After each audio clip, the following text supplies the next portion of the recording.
आखिरकार वफाकी काबीना ने हल्फ उठा लिया है। 9 रोज़ के बाद वज़ीर आज़म का हल्फ लेने के बाद अपनी टीम तश्कील दे दी है। शहबाज शरीफ साहब ने वज़ीर आज़म ने 37 रुकनी काबीना है जिसमें 30 वफाकी वज़रा हैं, 4 वज़ीर मुमलिकत हैं, मिनिस्टर्स ऑफ स्टेट, और 3 नाम सामने आए हैं जिन्हें स्पेशल एडवाइज़र बनाया गया है वज़ीर आज़म का। अब इसमें तमाम जमातें जो इस वक्त हुकूमती इत्तेहाद में शामिल हैं वो तो शामिल नहीं है, लेकिन ज़्यादातर इसमें शामिल हैं 3 जमातें जिनमें BNP का कोई नुमाइंदा शामिल नहीं है, ANP का कोई नुमाइंदा शामिल नहीं है, और मोहसिन दावर साहब जिनके बारे में कहा जा रहा था कि उनको कोई अहम वजारत दी जा सकती है वो भी शामिल नहीं है। एक और अहम वजारत जिसके बारे में सभी इंतज़ार कर रहे थे और पहले से इस बारे में इशारे भी दे दिए गए थे कि वज़ीर ख़ारजा कौन होगा, बिलावल भुट्टो ज़रदारी साहब, उनके बारे में तय तो ये हो गया है कि उन्होंने वज़ीर ख़ारजा बनना है, लेकिन अभी तक उन्होंने हल्फ नहीं उठाया। आज वो तकरीब में मौजूद तो थे हल्फ बर्दारी की, लेकिन उन्होंने हल्फ नहीं उठाया। क्यों वो इंतज़ार कर रहे हैं, ये भी कहा जा रहा है कि वो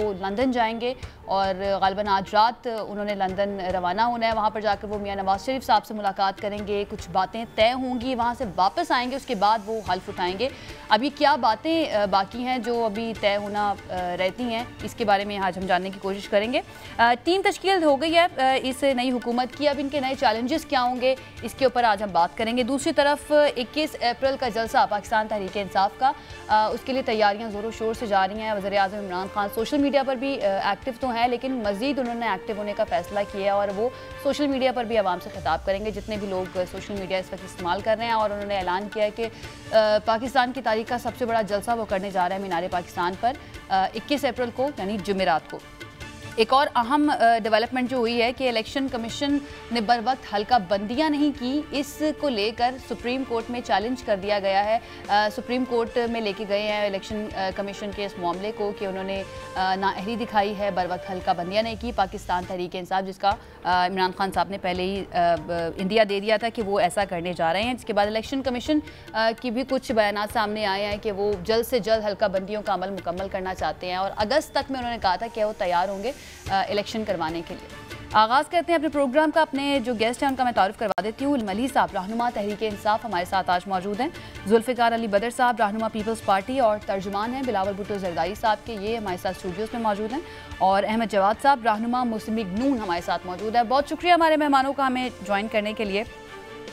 जुल्फ़िकार बदर साहब, मैं आगाज़ आपसे करती हूँ। सबसे पहले तो जो टीम है उसकी तश्कील हो गई है माशाल्लाह से, मुबारक हो आपको, आपकी और बाकी जमातें जो थी अपोजिशन की उस वक्त, उनकी एक बड़ी जद्दोजहद। इतनी देर आपको क्या लगता है क्यों हुई इस काबीना की तश्कील में? क्योंकि कल तक जो इत्तलात आ रही थी वो ये थी कि जितनी भी इत्तेहादी जमातें हैं वो नहीं चाह रही थी काबीना का हिस्सा बनना, और जो मुशावरत का अमल है वो मुकम्मल ही नहीं हो पा रहा था, और कुछ ब्लैकमेलिंग की बातें भी हो रही थी। मौलाना फजल रहमान का हमने बयान सुना, यकीनन आपने भी सुना होगा, उन्होंने कहा था कि जल्द से जल्द इलेक्शन होना जो है वो बड़े ज़रूरी हैं। ये वही मौक़िफ़ है जो इस वक्त पाकिस्तान तहरीक इंसाफ का है। तो क्या सबसे पहले तो इतनी देर क्यों हुई, ताख़ीर क्यों हुई इस काबीना की तश्कील में? बिस्मिल्लाहिर्रहमानिर्रहीम। थैंक यू, आपने मुबारकबाद दी। ये बड़ा मुश्किल मरहला था।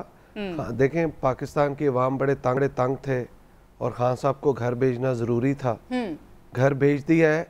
ये जो काबीना के अंदर ताख़ीर हुई है इस वजह से हुई क्योंकि कंसेंसस बिल्ड करके तमाम लोगों को वन पेज पे लाके एक ऐसी हकमत अमली और लाएमल बनाना था जिसके साथ ये चीज़ कुछ अरसा, जितनी देर रिफॉर्म्स नहीं होती और ये गवर्नमेंट ने काम करना है उतनी देर अच्छे तरीके से एक वर्किंग प्रोफेशनल रिलेशनशिप चल सके, रादर दैन कि आप बनाएं और फिर बाद में कोई मिसअंडरस्टैंडिंग्स क्रिएट हो।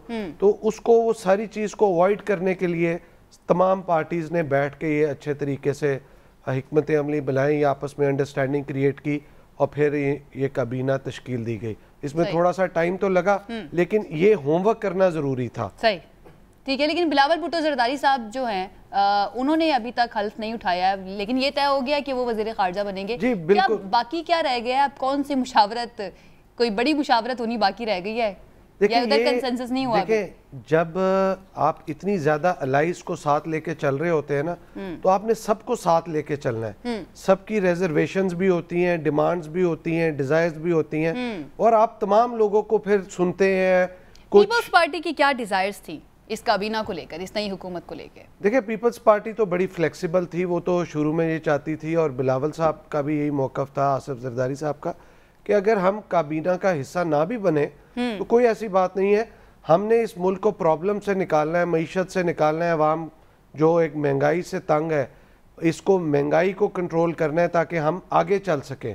तो उसके अंदर देखें फ्लेक्सिबिलिटी इतनी ज़्यादा थी कि मियाँ शहबाज शरीफ साहब को अनकंडीशनल तौर पे प्राइम मिनिस्टर अनाउंस कर दिया तहरीक एतमाद कामयाब होने से पहले, और फिर चीज़ें अभी भी चाहते थे कि हम काबीना का हिस्सा ना बने, लेकिन वहाँ पे इत्तेहादियों का जोर था। वो चाहते थे कि पीपल्स पार्टी भी स्टेक होल्डर है, वो भी बीच में आए कैबिनेट के, और सारे मिल बांट के ये आगे लेके चलें पूरे मामले को, कंसेंसस बिल्ड हो, कोई बंदा बाय ना रहे। तो इसी वजह से फिर पीपल्स पार्टी की कोई ऐसा ही डिमांड नहीं थी, तो तमाम जो आपस में मुशावरत करके जो वैसे नाना करते हुए भी ना पीपल्स पार्टी ने 9 से 10-11 वजारतें तो ले ही ली हैं। कैसी फ्लेक्सिबिलिटी है? ये कोई जोर जमाई वाला मामला नहीं था, ये तो आपस की अंडरस्टैंडिंग थी। अगर कोई लड़ाई झगड़े वाला मामला होता तो शायद ना होता। अच्छा, ये म्यूचुअल अंडरस्टैंडिंग के साथ हुआ। साहब का आपने जवाब नहीं दिया, वो क्या देखिए बिलावल साहब मियां नवाज शरीफ साहब को मिलने आज रात जा रहे हैं लंदन, तो वो मिल के 2-3 दिन में वापस आ जाएंगे, आके फिर इंशाल्लाह ताला। तो आप तर्जुमान है ना, ये तो बताइए सिर्फ ये दौरा उनसे मिलने के लिए ही है? जी, क्या मुशावरत क्या होनी है? मुशावरत नहीं है, he just want to congratulate him, और फ्यूचर के अंदर देखना है कि एक जो वर्किंग प्रोफेशनल रिलेशन है उसके अंदर कोई ऐसा मिसअंडरस्टैंडिंग या चीज ना हो, तो एक मिलना, एक जेस्चर देना, क्योंकि वहां से जमानत लेने तो नहीं गए कि ये वाली जो इस वक्त क़यादत है वो धोखा नहीं देगी? देखिए जमानत वाला मामला होता तो ये मामला इस टाइम पे आना ही नहीं था, क्योंकि ना तो मियाँ शहबाज शरीफ साहब पे एतमाद करते, ना उनको प्राइम मिनिस्टर बनाते, और ना ही ये वजारतों वाला मामला होता। ये तमाम अंडरस्टैंडिंग हो गई हुई है, और ये म्यूचुअल अंडरस्टैंडिंग है। ये जो तासुर दिया जा रहा है ना मीडिया में या सोशल मीडिया पे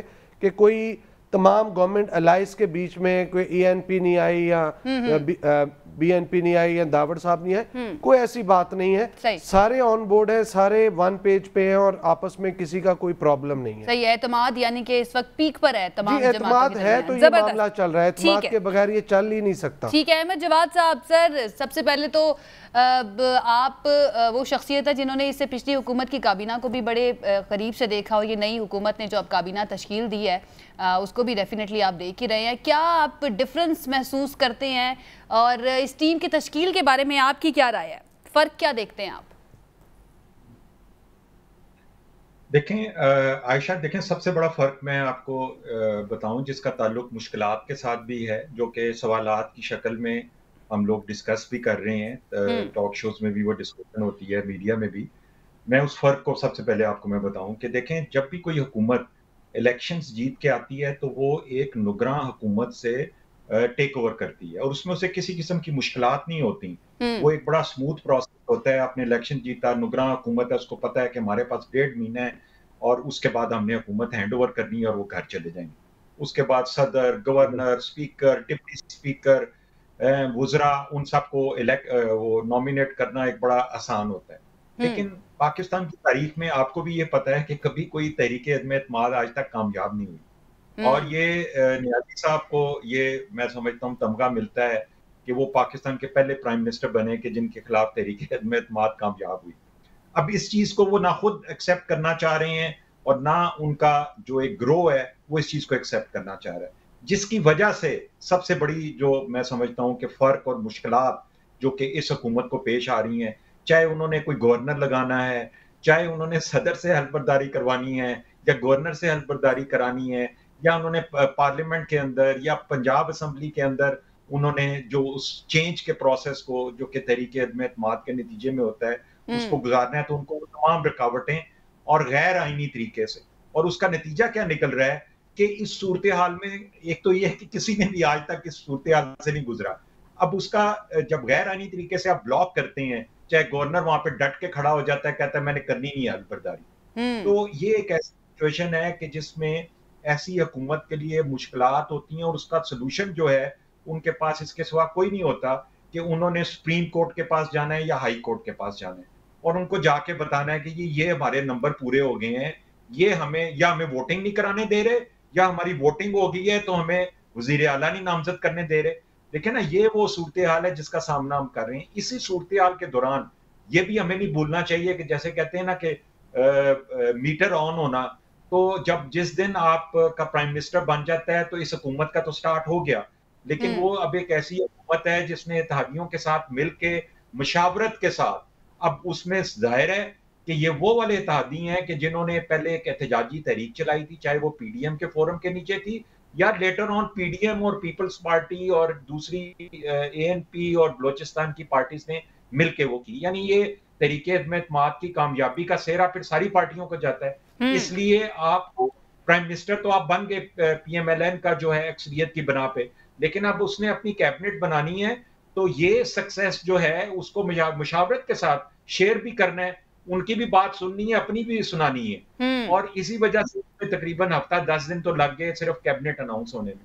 सही। और अभी इसमें जाहिर है कि मीडिया की तरफ से एक जेन्युइन क्वेश्चन है कि बिलावल भुट्टो ने क्यों नहीं किया, और अब वो लंदन जा रहे हैं। और अब आशा बात ये है कि ये वो वाली चीजें हैं कि जिसको मैं या दूसरी leadership perhaps we can not comment और स्पेकुलेट, क्योंकि इसका ताल्लुक जो है वो टॉप लीडरशिप के साथ है। इसका ताल्लुक है मियां नवाज शरीफ के साथ, आसिफ अली जरदारी के साथ, मियां फजलुर रहमान के दरमियान। इनके दरमियान क्या बातचीत हो रही है, क्या इनकी मशावरत है, क्या इनके एक दूसरे को निगोशिएट करना है, या एक वन पेज पे लेकिन अहमद साहब आप लोग भी तो टीम का हिस्सा ही होते हैं ना पॉलिटिकल पार्टी के, तो आप लोगों को एतमाद में नहीं लिया जाता? ये टॉप लीडरशिप जो डिस्कशन करती है उसके अंदर एतमाद में नहीं लिया जाता तमाम पॉलिटिकल वर्कर्स को, तमाम रहनुमाओं को?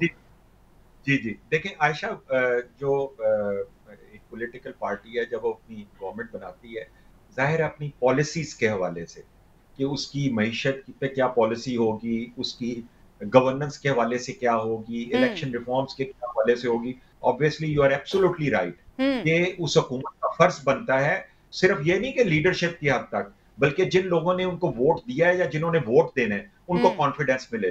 लेकिन एक मैनेजमेंट इशू है ना कि आपने टॉप मैनेजमेंट सिलेक्ट करनी है, और उसको अगर आप ओपन कर देते हैं तो वो तो एक पंडोरा बॉक्स बन जाएगा ना। उसको एक बड़ी मिनिमम कंसल्टेशन फोरम के अंदर रखना पड़ता है, और वो जाहिर है चाहे वो एक ऑर्गेनाइजेशन हो या एक मुल्क हो, उसकी जो टॉप मैनेजमेंट होती है उसको एक बड़े लिमिटेड फोरम के अंदर उसको डिस्कस किया जाता है, ताकि उसको आउट ऑफ प्रोपोर्शन जो है वो कोई कंट्रोवर्शियल ना उसको बना दिया जाए। इस वक्त इस को हर कदम बड़ा फूंक फूंक के रखना पड़ रहा है। ठीक है।